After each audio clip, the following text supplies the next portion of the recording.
Okay, here we are. Welcome, everybody. I have a very special guest today. One of our very own real estate investors that are working with our agency here. We have Nick Koenen from Wisconsin. Welcome. Thanks for hopping on today and sharing some insights about your business. Appreciate it. Absolutely, Tim. Thanks for having me.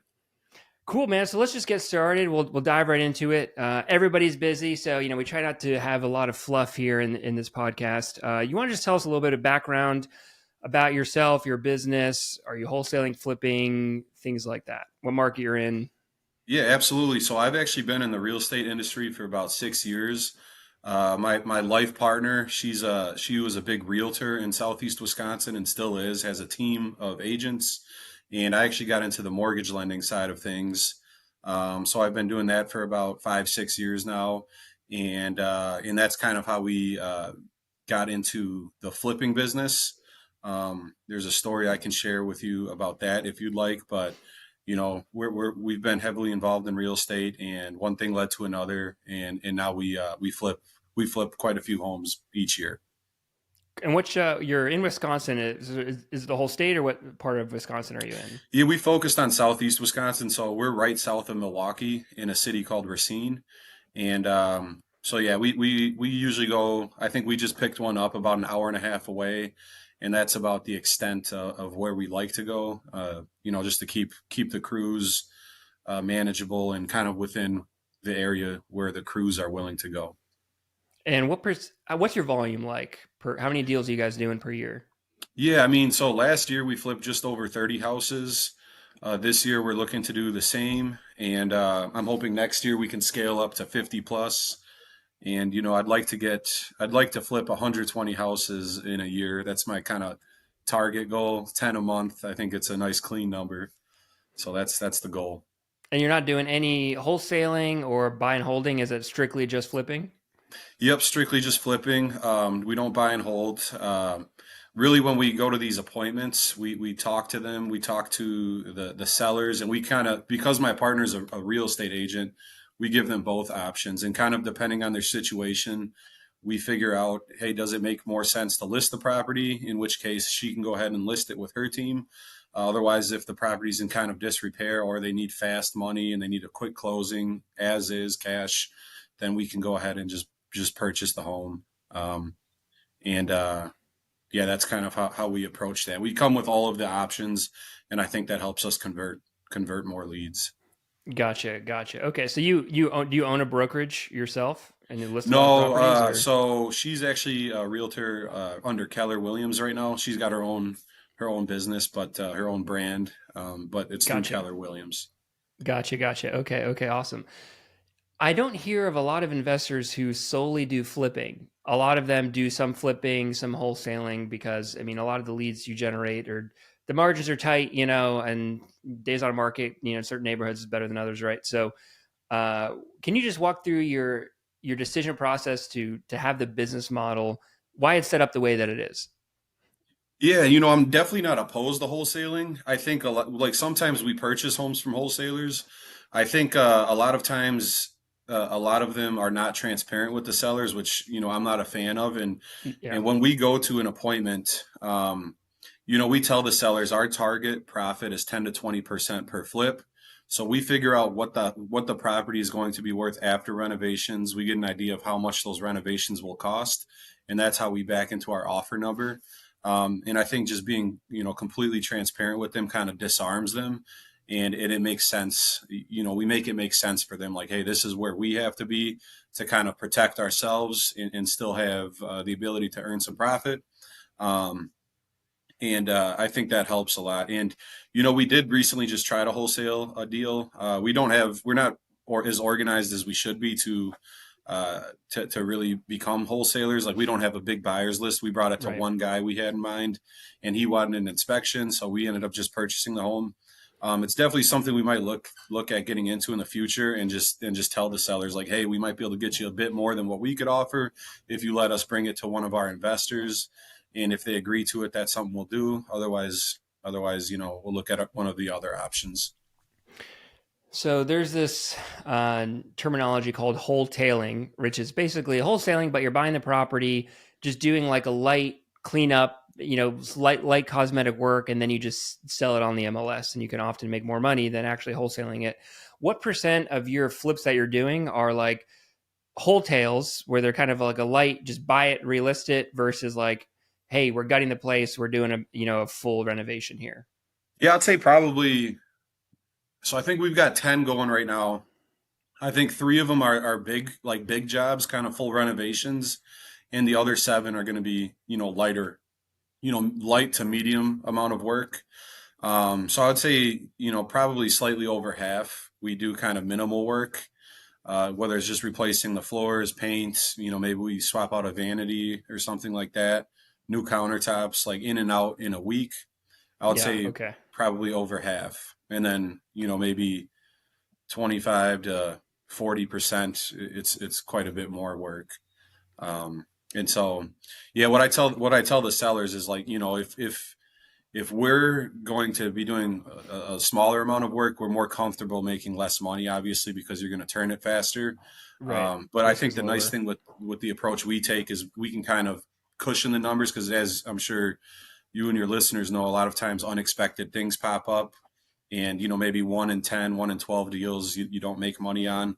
But you can kind of build those things into the price and just explain it like, this is how it is. This is where we have to be to make it make sense for us.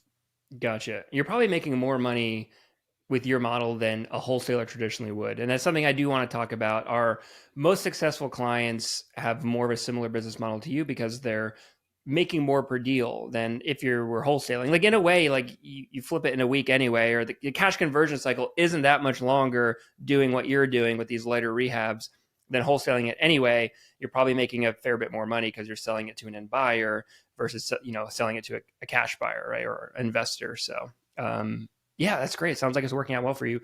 In terms of lead generation, I mean, so you're doing what? Yeah, 30 deals a year, 2 to 3 deals a month. Whereas obviously, you've been running PPC with us for what, 3 months ish, not super long, just a few months right now. We'll definitely bring you back on after a year for sure. We like having long term case studies, but you have some really good results, which I do want to dive into. But before that, you're obviously getting a lot of deals other ways as well. Can you break through kind of your marketing mix of the 30 deals that you did last year? What percent come from what different marketing channels? Yeah, so we're changing it up this year where we didn't do any PPC last year. We actually kind of put a brand to our business at the end of last year, which I think you just took a look at. Yeah. Um, and so last year we didn't do any PPC. We called on pre-foreclosures. We worked with a good amount of wholesalers that brought us deals. This year, I think we're really trying to leverage the PPC just because it's less work. People call us usually, they're hot leads, they're motivated, and so I think our marketing strategy is definitely shifting this year. So far, I think we've closed about like 29% of the deals that have come through PPC, which I think is pretty good. And again, I think it's You the mean of the fact leads that that have my come partner through, is or you mean, what, what do you mean close the 29% of the deals? yeah, of the leads that we've gotten through PPC. Let me pull this up here quick. So Gotcha. to date, we've gotten 29 leads and we've closed one, two, three, four, five, six, seven, eight. We've closed eight, and then probably nine. There's going to be a future listing that might happen later this year. We did have a couple opportunities at a couple more of those leads, but they just didn't make sense.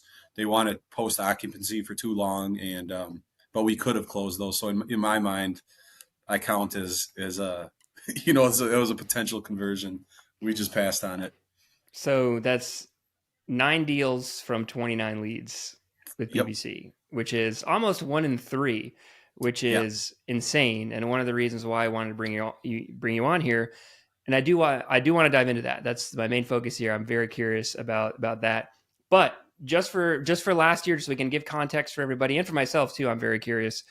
So you're saying the deals you did last year, you weren't doing any PPC, but you're still, 30 deals a year. I mean, that's awesome. Flips especially.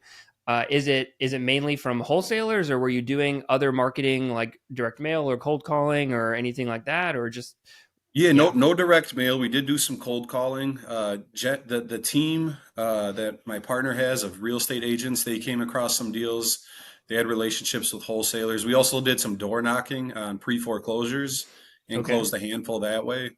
Um, and so, yeah, we I guess it was kind of from all different sources, kind of just I guess guerrilla marketing tactics. I don't know if you'd call it that, door Yep. knocking, calling people from lists. And definitely changing things this year though. But that's kind of how we ran things last year. I think having the team of realtors, it just opportunities just presented themselves, and we could say yes or no if we wanted them. Did you have a clear marketing budget last year of, okay, we're spending X amount, if we're doing 2 or 3 deals a month, we're spending X amount of dollars, whether it's paying people to door knock or, VAs cold calling or whatever it is? Or was it just, let's try it and see how it goes? And it sounds like it's mainly relationship building, which doesn't really cost you money. But how do you think about marketing budget, or how did you last year? Yeah, last year, I mean, I don't think we really spent anything on marketing. It was just the team, like you said, relationship building. And so this year, obviously, we have a budget, and we're kind of measuring our ROI. But last year, I don't think we really spent that much money on marketing our business. Like I said, we didn't even have a brand until the Yeah, later half of last year. We made our website, and that's where we're directing traffic to now. So this is really kind of the first year where we're investing in leads, and it's really just it's just for ease. It's I'm willing to spend money to not have to go knock on doors.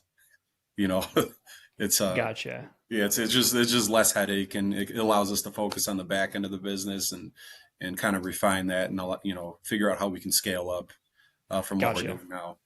Yeah. Hmm. And it makes sense. I mean, flippers can get deals more easily than a wholesaler can because you can buy from wholesalers. Wholesalers can't buy from wholesalers, right? So you have a better service, and you can just get all your deals, from relationships, which makes complete sense. But to scale up, if you're trying to do 10 deals a month, probably hard to do that predictably just by making friends, right? So hence, yeah, I want to dive into a little bit the decision to, get a brand.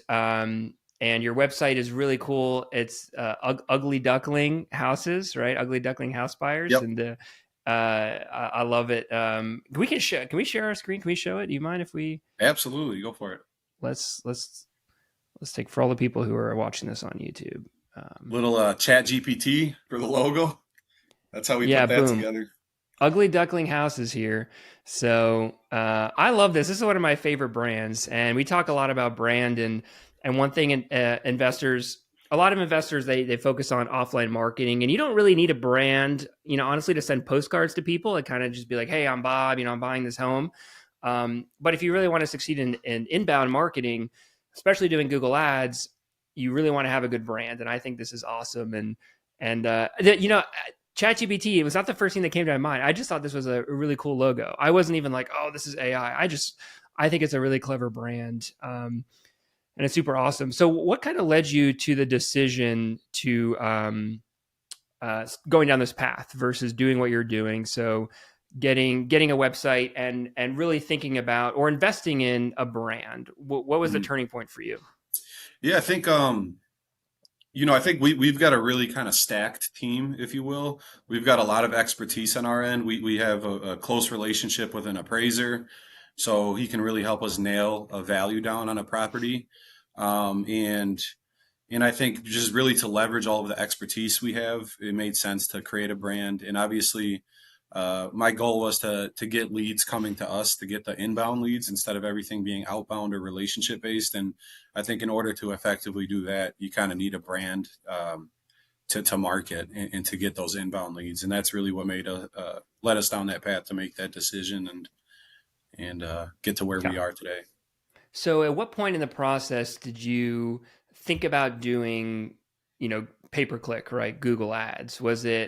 Did you already know you were going to do this before you even made the website? Was it after you made the website? What was the decision making process behind that?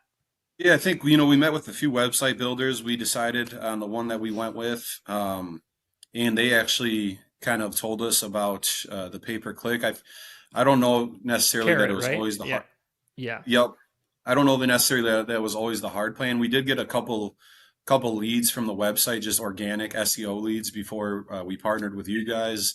Um, but dude, I think it was just the next natural thing to test out, and so far it's been working.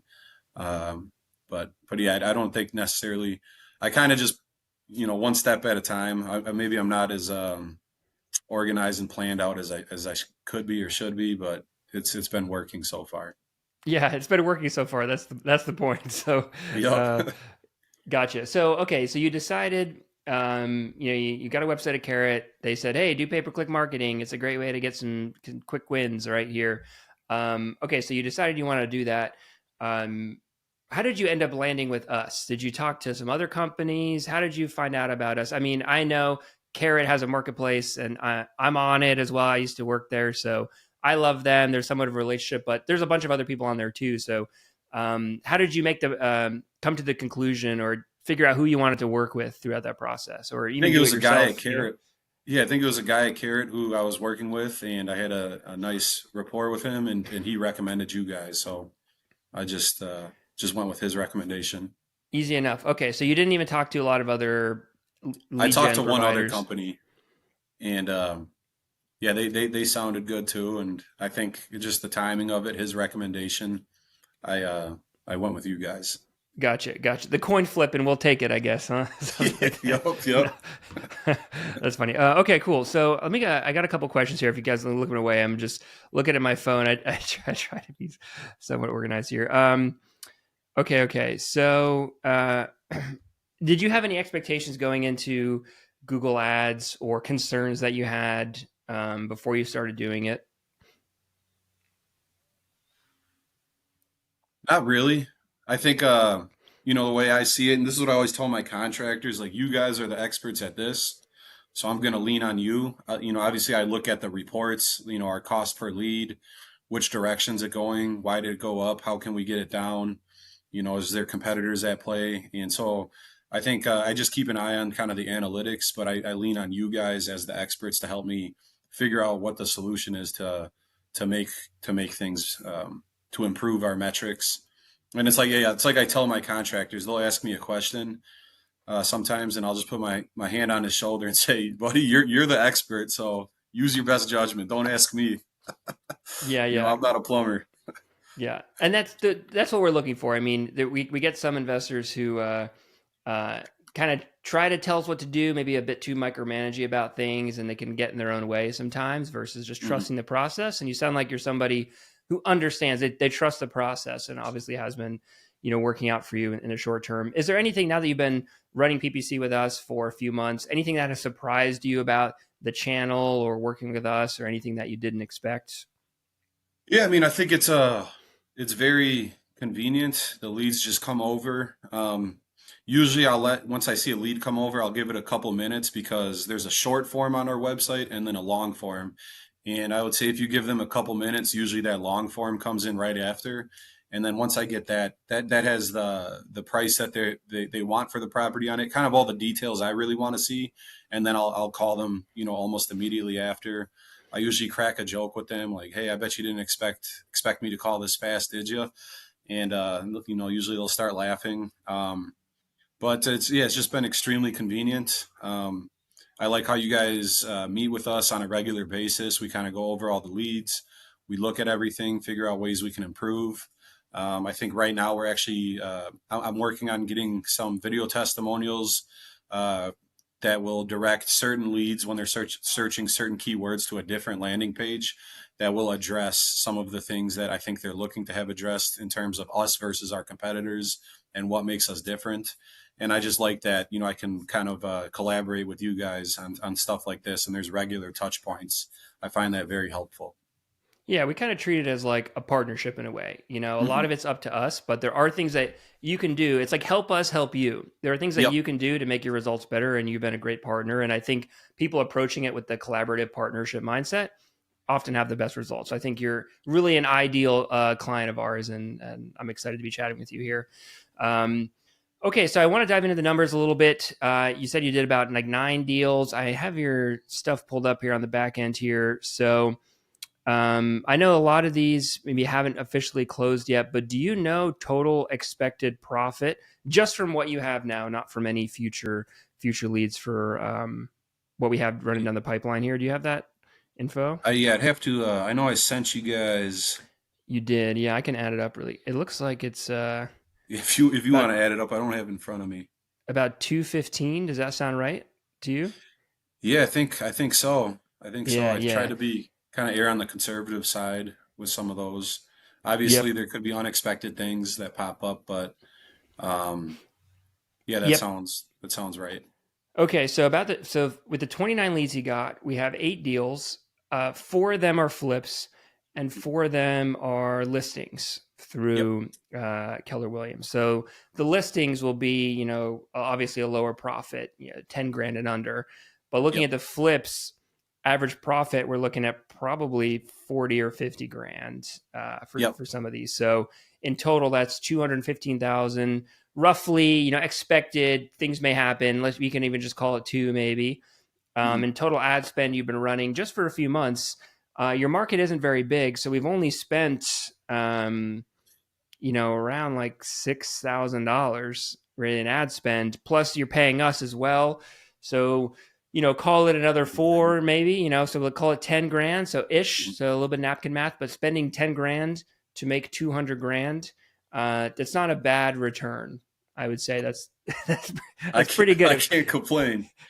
And my goal is yeah, I'd like to continue to spend more. We're trying to brush up our back end processes. We're making a lot of relationships with different contractors, and last year that was the biggest headache was the contracting piece of it. Yeah. Um, and now we found some guys that have done work for big national companies. Like one of my favorite contractor crews right now, he did like over 100 flips last year for I think a big national company, Oh wow. and Okay. um, and so I think it's when you're flipping the properties, like this is just one piece of it. Obviously, you got to I think in wholesaling it's disposition it's called. In, Right. in in flipping it's getting the work done, and that's so Why we're, people we're don't trying do to it. make that as smooth as possible. Yeah. That's the hard part. The actual work that you guys have is actually flipping the home and getting the. I imagine the hardest part of scaling to do 10 deals a month is the renovation piece of it, right? Is the contractors, the management, finding people who aren't going to flake and make sure Putting your fridge scopes isn't of work stolen. together, making sure stuff is done in the right order, quality's up to par. We pull permits on everything, and we never want to get into a situation where typically we'll do an inspection on a house once we close on it, because my partner knows that when she lists it, that's probably what's going to happen. So we want to uncover anything major that an inspector would see when we sell the house and just address it right up front. Gotcha. Okay. Gotcha. Yeah, I mean that's a different business model, right? I mean, wholesaling is a lot, yeah, like you said, dispositions and stuff. And the benefit of what you're doing is easier to get deals, and obviously the profit per deal is pretty large, right? With flipping, Hmm. it's easier to get a good ROI with any marketing campaign when you're flipping everything, right? I want to make that very clear. So not 20x ROI is way above average that we see, but partially it lends to the business model that you're doing, Yep. which is really smart as well. So yeah, your campaign is doing really well. You're in a pretty small market. I think you're spending really like a couple grand a month. It's not that much. I was just looking at your campaign. There's some different metrics you can look at in Google Ads to determine how much you could spend. It's never an exact science. You kind of have to just test and see, but you could probably spend double what you're doing without seeing any diminishing returns. I think once you're probably spending more than 4, 5, 6 grand a month, your lead cost is just going to go up arbitrarily because you're going to be Sure. starting to rank number one, and it's being the number one spot. People tend to overbid, and your returns go down a little bit. So yeah, I think it's really working with you. The goal is to be like, how can we scale this up in a way that makes sense, that has the volume that you can handle, and making sure that you can handle the flips and stuff. So um, Yep.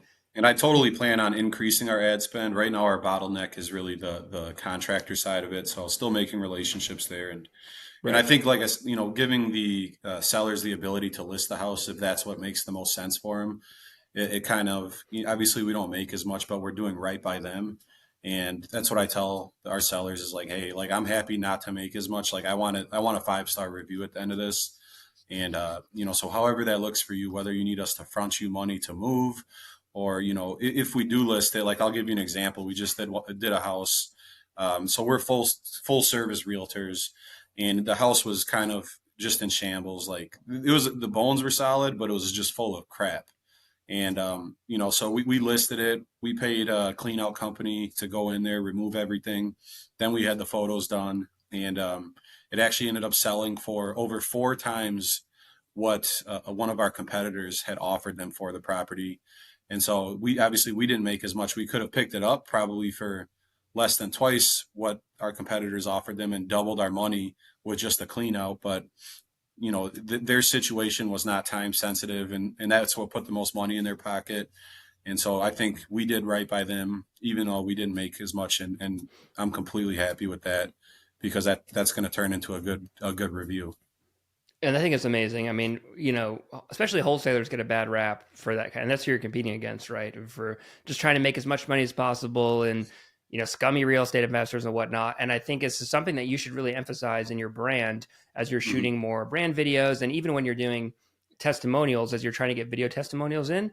I think you should really, because your brand Ugly Duckling it's light, it's fun, it's playful, and I think you should really lean into that, and especially in testimonials, trying to guide the seller to mention specific words that represent your brand, like just want to do right by the seller, not trying to people over profit, like things like that. I think is really, Yeah. really important. It matches your brand image, and it can really help you.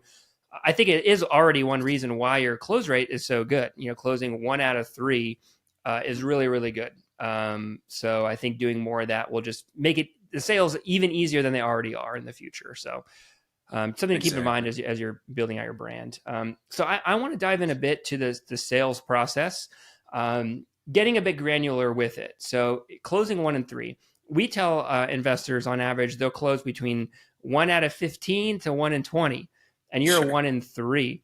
Now, if we're defining what a deal is, you are listing it, right? And a lot of our investors don't list at all. So let's just even get rid of half of those. Hmm. So now you're at 1 in 6 instead of Yep. 1 in 3, right? I think that's probably a bit more of a fair comparison, but even Yep. then, that's really, really good. That's in line with like some of our best closers that we have. So can you walk through what your process is? You touched on a little bit about the forms, but right when a lead fills out the form, what are the specific steps that you do to close that lead and get that deal? Yeah, typically, like I said, I'll wait a couple minutes. Hopefully, I'll see that long form come in, and then I'll call them right away. Um, and I'll just say, "Hey, this is Nick with Ugly Duckling Houses. Just saw you filled out our form. A lot of times I'll crack that little joke, like, bet you didn't think I'd call you this fast, to kind of break the ice. And then, over the phone, I'll just say, so I'll tell them, like, my partner and I, we're both in real estate. She's one of the top realtors in Southeast Wisconsin. And I said, so typically, when we meet with you, we kind of figure out what your situation is. I'll ask them questions, do you have a mortgage on the property? What's going on? Is this the house you live in? Is this like a deceased family member's house? Why don't you guys want to list it? And I'll try to get to the bottom of that, because usually if it makes sense for them to list it, like, then that's what we'll do, because that's what's going to put the most money in their pocket. Um, and if not, if we have this conversation and we figure out what's going on, like we just picked one up earlier this yesterday actually. The guy, he needed to move. He had medical issues. He needed money fast. He couldn't have people coming into his house. Hmm. And so we said, okay, we'll buy it. You can stay in the house a couple extra weeks or whatever. We kind of just ask questions, diagnose the situation, figure out what the best solution for them is. And then I explain to them, like, we figure out what the value of this property is going to be after repairs. We'll come to your house, figure out, get an estimate on how much those repairs are going to cost, and then we aim to make 10 to 20% per flip. And so I'm just completely transparent with them, and that usually disarms people. We'll get right when I'm on that first phone call, I'll get a time and place scheduled so we can come to the house and meet them and check it out, take some photos, walk through the house. And then typically once we leave, I'll put a scope of work together, an approximate scope of work. We'll get an idea of the ballpark cost for that. And then usually within a day or so, we give them, an offer over the phone or via text. And if they agree to it, we'll send over the offer to purchase and kind of schedule closing and get all the logistics figured out. When are we closing? Do you guys need post occupancy? Anything like that, we'll kind of address usually when we meet them in person, and then yeah, we'll send the offer over with all those terms and stuff spelled out that we agree to. Gotcha. Okay. And are you the one? So you're saying right when a form comes in, do you get like notified via email on your phone, or how do you even get? And are you the one handling all the phone calls? Yeah, yep. So I'll get a text message as well as an email, and Yep. I'm usually the one that's calling. I don't think anyone else has called any of our website leads yet.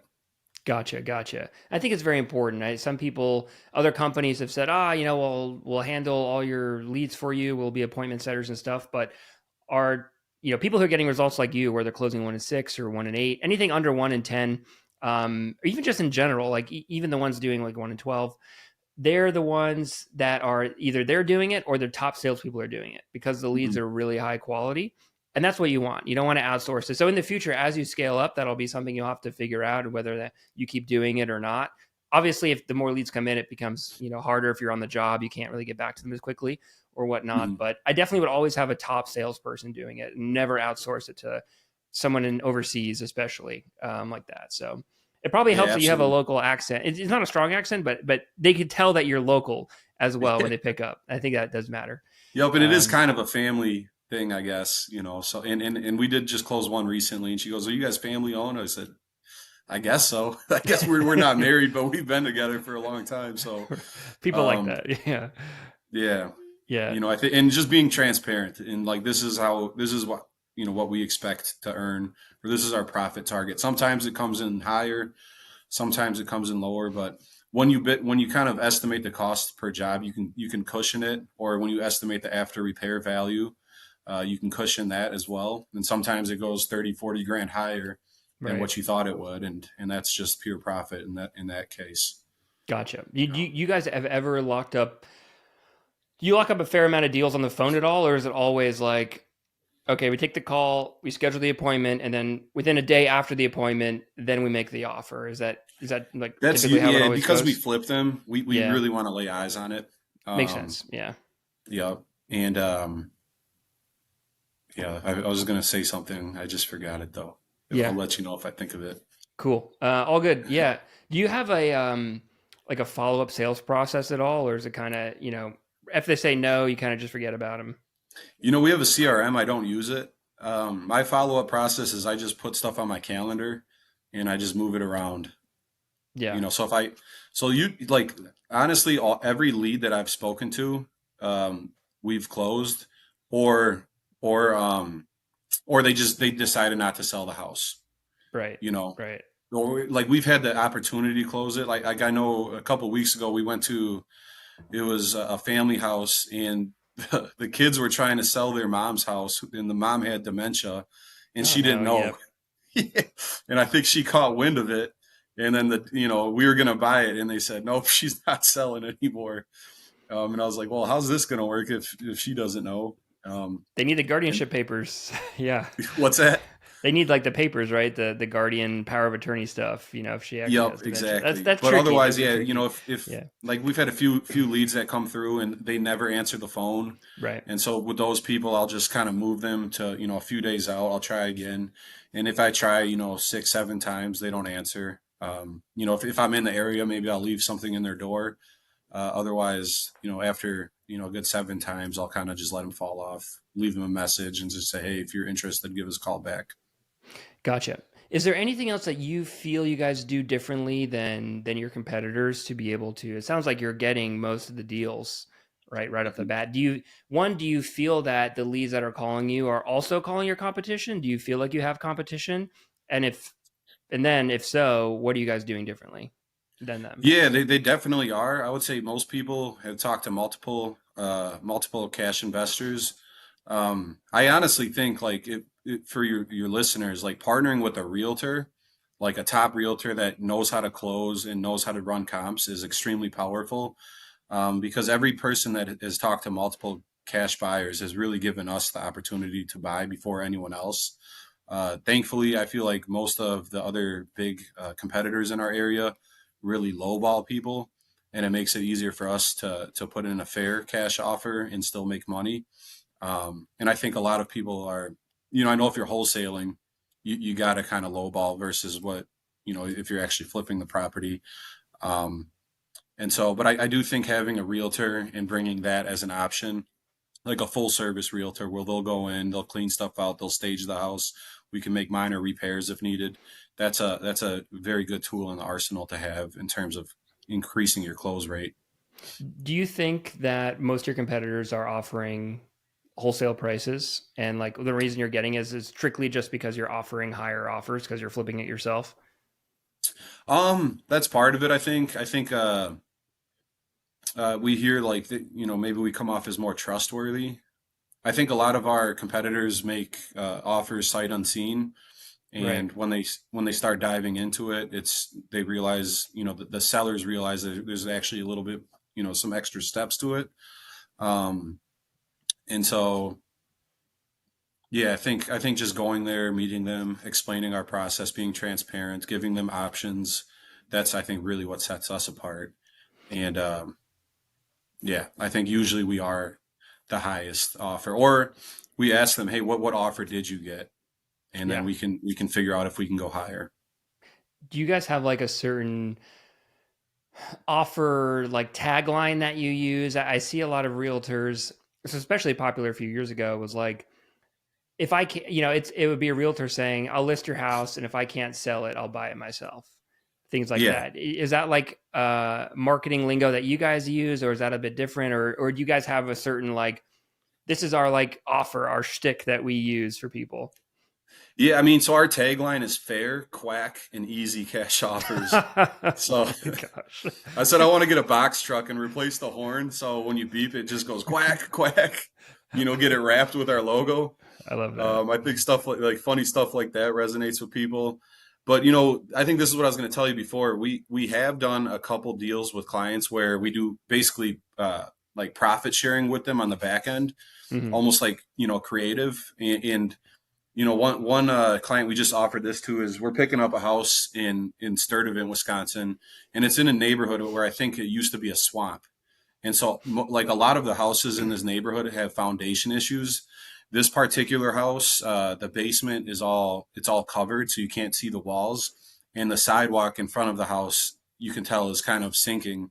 And I think it's because the land out there it's a former swamp, and so that's something that we propose to him. Like, hey, we'll pick it up for this, and then we'll do a 10 or 20% profit sharing with you on the back end, just because we don't know the condition of this foundation.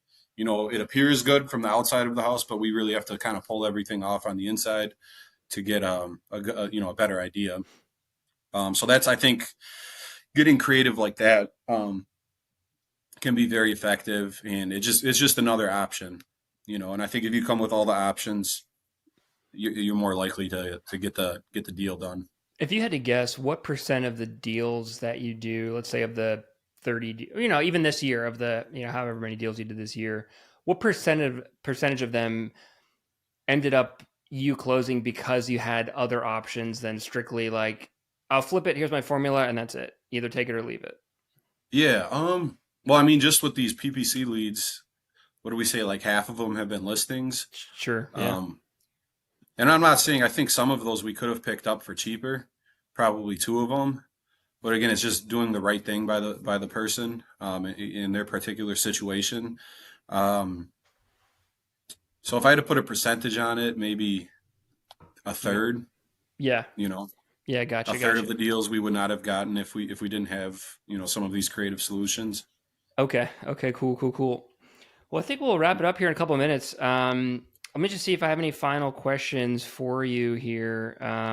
Dude, I'm excited to follow you on your journey. I think what you're doing is amazing, and we'll see. I think there's a lot to learn about. I think, it's the exciting thing is I think there's even more opportunity for improvement in your probably sales and follow up system even now. So you could probably get even better results. And I think if I had to pinpoint one thing as to why you're closing so much better than other people, I think it's your brand. I think your brand is really, really good. And I also think it's it's your offer. Like you're offering multiple things. You have a full brokerage, which isn't something you can, like, some wholesaler who took a course can't replicate what you're doing because they don't know how to flip a home and they don't have a brokerage team with them. Right. So you have Yep. a competitive moat around you that allows you to be, in some instances, like unbeatable. Right. And I think Mm. that's really the strength of your business there. Would you agree with that? Or do you think there's any other thing that you guys do which you would consider your secret sauce or your key to success? No, I definitely agree with that, and I think that's why we're converting as much as we do. It's just the expertise around this, all of the different options. I do want to really get into social media a bit more. It's not something I enjoy doing that much, Yeah. but it's something I think we're going to hire someone to help with, and really, like you said, just kind of put the brand out there and make us more of a known name.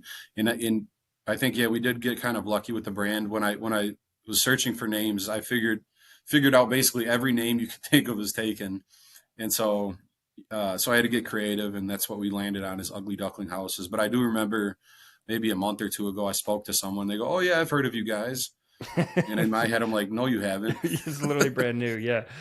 That's you know, awesome. That's awesome. Love but that. it's Yeah. it's good though. That means the brand is resonating.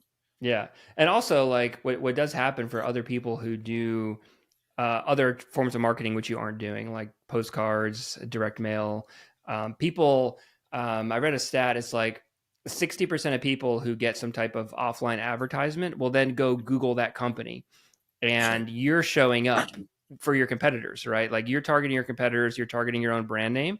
So you're going to get leads from your competition that they're paying for. They're paying someone to go basically Google, and then they're going to click on your ad and come to your website. I think that's really powerful. Um, Yep. so, do you have any final advice, for, not for beginners, but just for other investors who are trying to get to where you are? Doing 30 deals a year, especially flips. 30 flips a year is a lot, but even getting into that, I guess, what revenue wise, what did you guys break last year in terms of revenue? Do you know the number off the top of your head? Um, I think our average deal size was a little over 250,000 after repairs. Um, so it's at like 7 million. Got Or you. Well, just in no, terms of company profits. So if you're, company profits. yeah, if you're averaging what, like 30 grand a flip or 40 grand a flip, you're doing probably 15. You think you're breaking seven figures?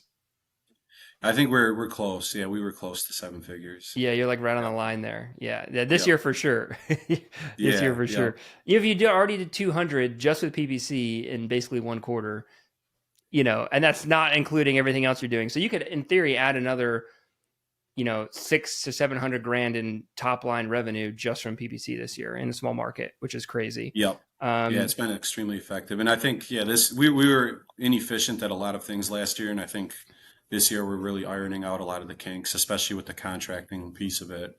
right. And just partnering with good crews that know what they're doing. If you want to get to scaling it up to 10 deals a month, what's your plan to do that? Do you plan to expand your market, or just expand your marketing channels in your current market? I think expand the marketing channels in our current market, really leverage social media, maybe try to get some press, get some coverage on the news. Maybe we'll donate some money to a charity, kind of do a press release, um, and just kind of just get the name out there that, hey, these guys are trustworthy, they're reliable, they won't try to rip you off, and they'll come to the table with multiple offerings. Um, and but yeah, right now, really the bottleneck is the contracting piece of it. Right. So we're continuing to develop those relationships and make sure we can scale on that piece of it. And once we can figure that piece of it out, then we can start to spend more on PPC and really invest in these different marketing channels. Maybe try postcards. I'd like to test it all out at some point. Sure. And oh my God, I'm sorry. Keep dropping my phone. Yeah, I'd like to test it all out and kind of get an ROI and figure out what works, what doesn't. Maybe um, postcards with retargeting and things like that. Get a marketing But manager or something, potentially. You could test all that stuff out, tracking all of it and all that, right? exactly, yeah, it's a lot. Yeah, it's a lot. It's a lot. That's why we're in business, guys. it's Yep. it's a lot of work. So I'll leave you with this. Do you have any final advice for people, not people who are getting started, but people who are doing deals already and are just trying to get to that next level, or maybe even are doing PPC and they're wholesaling and maybe their results are okay, but they're not great. Like, what is your best piece of advice for other investors who are kind of in the intermediate stage? Um, I mean, for me, it's just been being transparent, being honest with people. I think following the steps, kind of trusting the process. When we built our website, I provided all of the things that they requested. I created an About Us video. I got testimonials. I put our brand together, put the colors together, and just kind of just being, detail oriented. And then when you're talking to these people, just being transparent. That's what I like to do. And then you're never in a situation where you have to hide something, or you feel bad maybe about something. So yeah, I think just paying attention to the details, being transparent, trusting the process, and if you can bring more offerings to the table or scenarios that to kind of tailor a solution to a given client, that's going to help a lot. That's awesome. Thank you so much. I'm really respect what you're doing, and I'm excited to see where it goes, man. So thanks for taking the time for us today. I appreciate it. Absolutely, Tim. Appreciate you having me on. Thanks, Nick. Take care. Thank you.